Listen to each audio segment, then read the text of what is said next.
How important was it for you guys to come back after the 2 games on the road and defend your home court, especially in conference play? Home games are always just super important. You have to take care of home if you want to be involved, just even in the conversation of winning a conference championship. So always, wins are always good, but winning at home, you just have to take care of business. Brooke, I think she had 15 points, 18 rebounds, 6 assists on Saturday, and she ended up winning WAC Player of the Week for the second time this year. Can you talk about the 2 games she had this weekend and kind of, she just keeps on doing what she's been doing all year? The best thing about Brooke, she just goes out there and plays, and she doesn't think about it. She just plays, and I think she just continues to add to her game just because she does a lot of different things, whether it's scoring, rebounding, blocks, steals. She just has a great feel for the game, So I think she just does whatever we need to be done, really, whether it's playing inside, playing at the nail, facing up, playing on the perimeter, and then defensively, just doing what needs to be done. I think that's just kind of been her career. Whoever surrounded her, whatever her job, she does it really well. You played against Seattle U on Thursday, and that was the first time you guys had seen them since the WAC tournament. You guys beat them pretty good.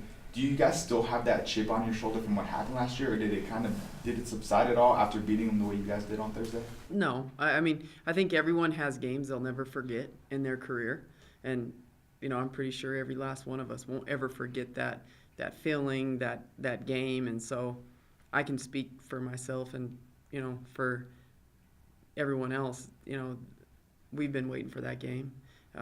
We'll continue to wait for the next. The most important game is the next one on the schedule.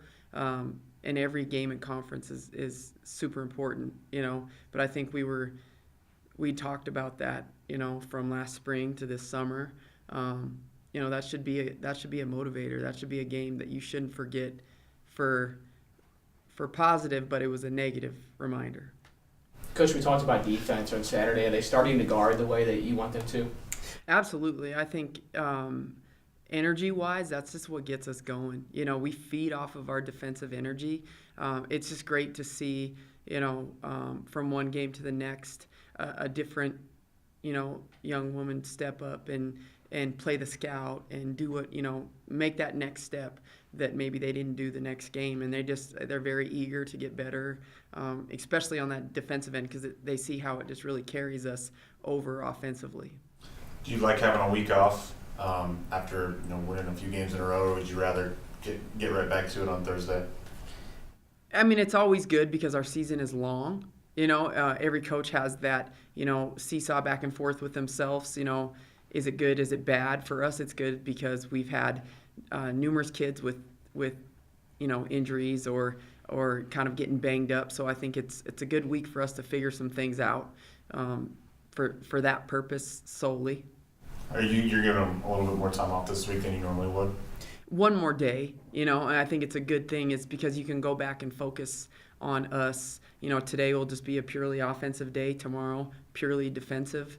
They'll get Wednesday, and then we'll be back Thursday, Friday, how we normally would do. What have you seen from UTRGV as you kind of start that scout a little bit? They have a change in a head coach who I've known since I was a player at Wichita State. He was a high school coach right down the street, so I worked camp with him. So I have a great respect for him and, what he does. He brings just that toughness, that Midwest mentality Coach Lord does, and he's got this team playing well. They don't have, per se, a traditional big. They're all kind of, 5'11", 6 foot. And so they just get after it. They'll play physical. They'll press you. They do a lot of different stuff to try to get you off balance.